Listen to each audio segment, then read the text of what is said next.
Probox TV here at the Meadowbank Sports Centre with Lee McGregor. How are you doing, Lee? How's things? Yeah, all good, thanks. All good, mate. All good. Yeah. So here we are in Edinburgh, your hometown. Have you ever fought in Edinburgh before? I've actually fought in Edinburgh. I made my professional debut on here on Josh Taylor's undercard against Miguel Vasquez, November 2017. So That's the only one. Yeah, that was my debut, and I've actually fought in this arena as an amateur. This is my old amateur gym, Meadowbank. I've fought in here. But not since this new stadium's been built. This is the first sort of big event in Meadowbank, so since the new one's been built, so I'm excited for Friday. Yeah, to bring boxing to your home city. I see you're wearing a Heart shirt there. Proud. I actually live here, by the way. So yeah, what does that mean to you, bringing the big time boxing back here? Oh, you dream about it. This is what I mean. You dream about this as a kid. This is the things you want. This is your, I'm living my dream. Headlining a show live on Channel 5 for a world title in my hometown. It doesn't get any bigger, it doesn't get any better.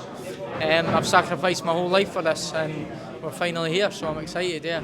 Yeah, I'm looking forward to it. I'm usually travelling around quite a lot, so to be here in Edinburgh, not having to travel anywhere is pretty good. So great fighters come from this city, Buchanan, Arthur, Josh Taylor right there, McGregor, of course. What you got to do to try and join those names? You've clearly got the ability. How do you hang with those names? We've got a statue of Buchanan in this city.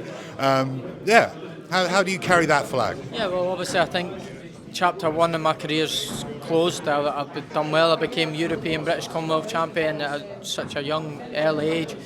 That book's closed. This is now a new chapter I'm going to go on now, and I'm challenging for my first world title, and I think Friday night is the beginning of, like you just said, becoming a star like these guys, and coming through on Friday night, I'm well on course to be doing that, and this is why I am in this sport.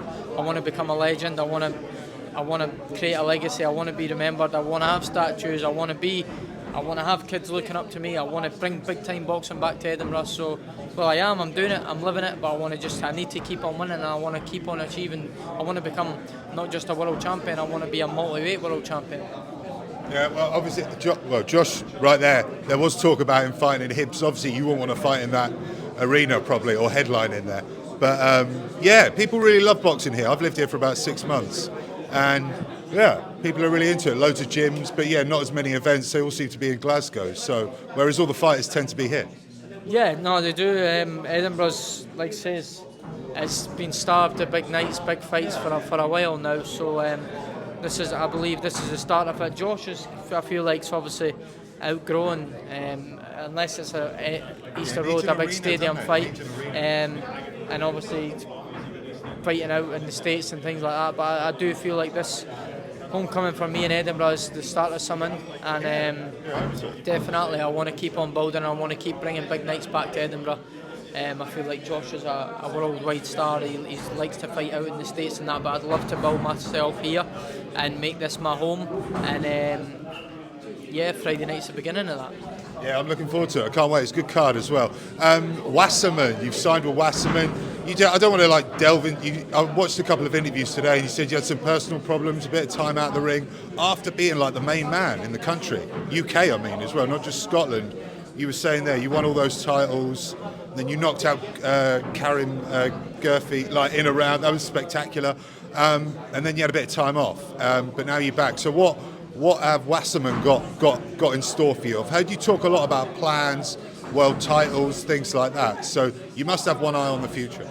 Yeah, 100%. But again, I'll be the first to say why I've found myself in a dark place these last 18 months is because I achieved so much so early on, and then things just happened, and I found myself, like it says, in a bad place. And due to no fault of my own, I tried. Nobody will understand what I've been through these last 18 months or so, or whatever it is. I've found it really difficult. Yeah. I've been away from my family for a long time. I've been kept out the ring. I've, like it says, been inactive. So I'm ready to get the ball rolling and get this new chapter started on Friday. But there's been a lot of frustrations, and I'm just glad to, like it says, have that book closed and start this new chapter, and I'm excited for it. I really am. Yeah, I'm sure, like the country and the city is as well. So it's pretty cool.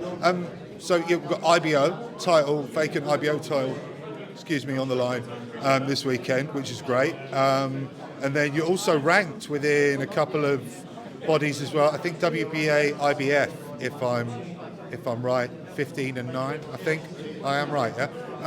So yeah, you're in a pretty good position despite the bit of time out. You had a bit of a comeback fight, and then you said you had a lot of fights fall through. You had Cash Farouk, obviously he had some problems. What can you do there? So it sounds like there was just a bit of bad luck. Yeah, very. You couldn't write it. Probably the most unluckiest fighter out there.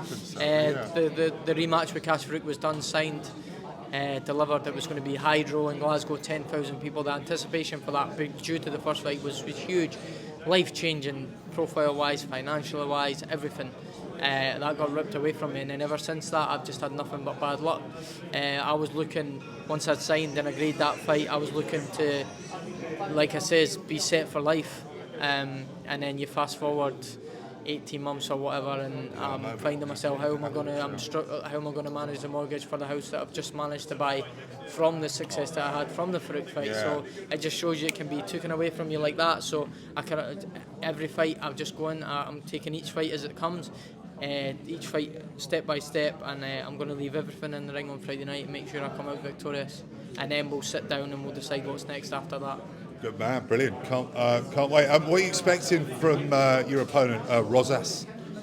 Yeah, no, listen, Mexican, tough. We know what we get with these Mexicans. They come over here and they upset the party every single time and time again. But I've prepared too hard for this. I've worked too hard for this. I've sacrificed so much. There's no way I'm letting him come over here and beat me. There's just no way. Everybody knows that I've got that fight in me. Of course, he's Mexican. We know he's going to be able to fight, but I just don't think he's got as big a heart as me. I don't think he's as fit as me. I don't think he's as prepared as me. I don't think he's as strong as me. I don't think he's got as good a team as me. I just think I'm more prepared in every department, and I'm prepared for whatever comes and whatever happens on Friday night. I'm ready for. So all I'm focused on is winning. Brilliant. You said about weight in the past, that sort of tripped you up a little bit. Were you sort of pushing yourself to make a weight? Was that giving you a few problems during that bump in the road, we'll call it? Yeah, no, listen, that's one of the reasons I found myself in a bad place. And I like that you've moved up. Yeah, but this is the thing. I was doing bantamweight, and obviously because I was on the verge world title, I was holding out at the weight, and then I maybe held out that a little bit too long, and then I'm always in training, I'm always dedicating myself, I'm always grafting, and then, but with momentum, you're always on it, you're always fighting. So then you get that mental switch off. I've fought, I've won, I can now celebrate, I can now actually live my life, be normal for a bit, I can go and eat what I want, I can go and be social with my friends. I've not had that for so long, yet I've still been trying to train and diet, and I found myself came back the heaviest I've ever been, and I was like, super bantamweight's even going to be a challenge for me because of the amount of what I'd done to my body for so long at bantamweight, and then the inactivity since moving to super bantamweight. I'm big for a super bantamweight as well. It's obviously just a little bit more easier, a little bit more comfortable there, but don't get me wrong, it's still tough. We've still had to sacrifice a lot because, like I said, I've come back at the start of the year, and it's took a hell of a lot to get into the shape that I've managed to get myself into for this fight. And I'm ready. I'm prepared. Like I said, I've been in training a long time for this. I've just come off the back of Lee Wood's world title camp. I was his main sparring partner for the world title fight. So I'm more than ready. It's just about just staying sharp, staying focused this week. Even these last couple of weeks, I've not really been getting any fitter or anything. I've been fit for weeks and weeks and weeks. It's just about managing my training, being smart with it, and working on what we need to be working on Friday night. Fantastic, brilliant.